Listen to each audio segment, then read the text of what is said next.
Hi friends, welcome to my channel. ನನ್ನ ಚಾನಲನ್ನು ಇನ್ನೂ ಯಾರು ಸಬ್ಸ್ಕ್ರೈಬ್ ಮಾಡ್ಕೊಳ್ಳಿಲ್ಲ ಅಂದರೆ ಮಾಡ್ಕೊಳ್ಳಿ ಪ್ಲೀಸ್. ಹೊಸದಾಗಿ ನೋಡುತ್ತಿರುವವರು ಸಬ್ಸ್ಕ್ರೈಬ್ ಮಾಡ್ಕೊಳ್ಳಿ ಪ್ಲೀಸ್. ಶೇರ್ ಮಾಡಿ, ಲೈಕ್ ಮಾಡಿ. ಆರ್ಗ್ಯಾನಿಕ್ ಮೈದಾ ಚಪಾತಿಯನ್ನು ಒಂದು ಸರಿ ಟ್ರೈ ಮಾಡಿ ನೋಡಿ.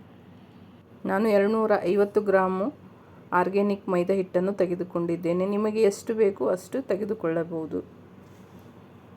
ಇದಕ್ಕೆ 5 ಚಿಟಿಕೆಯಷ್ಟು ಉಪ್ಪನ್ನು ಹಾಕಿಕೊಂಡಿದ್ದೀನಿ.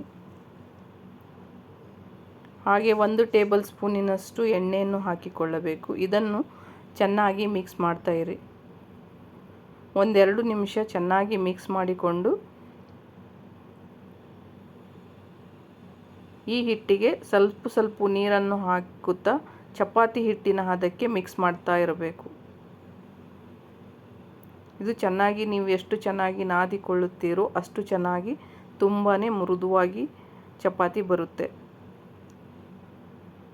ನೋಡಿ, ಈ ಥರದಲ್ಲಿ ಮಿಕ್ಸ್ ಮಾಡ್ತಾ ಇರಬೇಕು. ಚೆನ್ನಾಗಿ ಮಿಕ್ಸ್ ಮಾಡಿ. ಹೀಗೆ ಇದನ್ನು ನಾದುತ್ತಾ ಇರಬೇಕು. ಗಟ್ಟಿನೂ ಆಗಬಾರ್ದು, ಅಷ್ಟು ನೀರಿನ ಥರನೂ ಆಗಬಾರ್ದು. ಇದನ್ನು ಚಪಾತಿ ಹದದಲ್ಲಿ ಮಿಕ್ಸ್ ಮಾಡಿಕೊಳ್ಳಿ. ಇದಕ್ಕೆ 1 ಟೇಬಲ್ ಸ್ಪೂನಿನಷ್ಟು ಎಣ್ಣೆಯನ್ನು ಹಾಕಿ ಚೆನ್ನಾಗಿ ನಾದಿಕೊಳ್ಳಬೇಕು. ಇದು ಚಪಾತಿ ಹಾಗೆ ಮೃದುವಾಗಿ ಟೇಸ್ಟಿಯಾಗಿ ಆರ್ಗ್ಯಾನಿಕ್ ಮೈದಾ ಚಪಾತಿ ಬರುತ್ತೆ. ಹೀಗೆ ಇದನ್ನು ಚೆನ್ನಾಗಿ ಮಿಕ್ಸ್ ಮಾಡಿಕೊಳ್ಳಿ.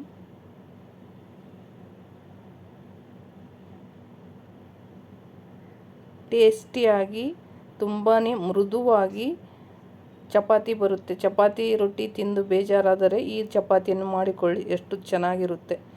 ಇದನ್ನು 10 ನಿಮಿಷ ನೆನೆಯಲು ಬಿಡಿ. ಇದು 10 ನಿಮಿಷ ನೆಂದಿದೆ. ಇದನ್ನು ತೆಗೆದುಕೊಂಡು ಚೆನ್ನಾಗಿ ನಾದಿಕೊಳ್ಳಿ. 1 ಲಿಂಬೆ ಗಾತ್ರದಷ್ಟು ಹಿಟ್ಟನ್ನು ತೆಗೆದುಕೊಂಡು ಅದನ್ನು ರೌಂಡ್ ಆಕಾರದಲ್ಲಿ ಮಾಡಿಕೊಳ್ಳಿ. ಸ್ವಲ್ಪ ಹಿಟ್ಟನ್ನು ಹಚ್ಚಿ ಸ್ವಲ್ಪ ರೌಂಡಾಗಿ ಲಟ್ಟಿಸಿಕೊಳ್ಳಬೇಕು. ಸ್ವಲ್ಪ ರೌಂಡಾಗಿ ಲಟ್ಟಿಸಿಕೊಂಡು ಅದಕ್ಕೆ ಸ್ವಲ್ಪ ಎಣ್ಣೆಯನ್ನು ಹಚ್ಚಿಕೊಳ್ಳಬೇಕು. ನೋಡಿ, ಈ ಥರದಲ್ಲಿ ರೌಂಡ್ ಆಗಬೇಕು.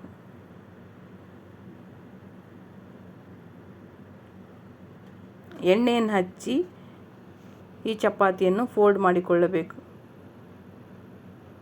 ನಿಮಗೆ ಯಾವ ಆಕಾರದಲ್ಲಿ ಆದರೂ ಚಪಾತಿ ಮಾಡಿಕೊಳ್ಳಬಹುದು. ಹೀಗೆ ಮಾಡಿಕೊಂಡರೆ ಪದರು ಚೆನ್ನಾಗಿ ಬರುತ್ತೆ, ಸ್ಮೂತಾಗಿ ಚಪಾತಿ ಬರುತ್ತೆ.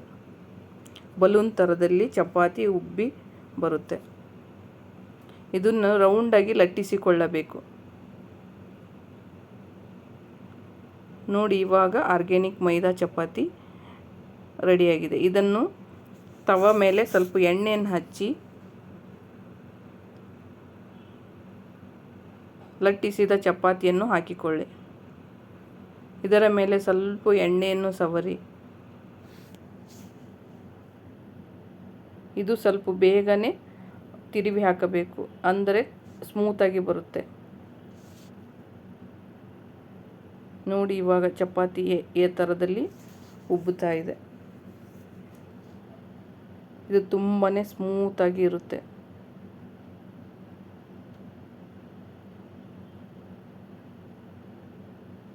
ಆರ್ಗ್ಯಾನಿಕ್ ಮೈದಾ ಚಪಾತಿ ಇವಾಗ ರೆಡಿಯಾಗಿದೆ. Thank you to all friends. ಈ ಚಪಾತಿಯನ್ನು ಒಂದು ಸರಿ ನೀವು ಟ್ರೈ ಮಾಡಿ ನೋಡಿ. ಚೆನ್ನಾಗಿದ್ದರೆ ಕಮೆಂಟ್ ಮಾಡಿ, ಲೈಕ್ ಮಾಡಿ, ಶೇರ್ ಮಾಡಿ, ಸಬ್ಸ್ಕ್ರೈಬ್ ಆಗಿ ಪ್ಲೀಸ್ ಫ್ರೆಂಡ್ಸ್.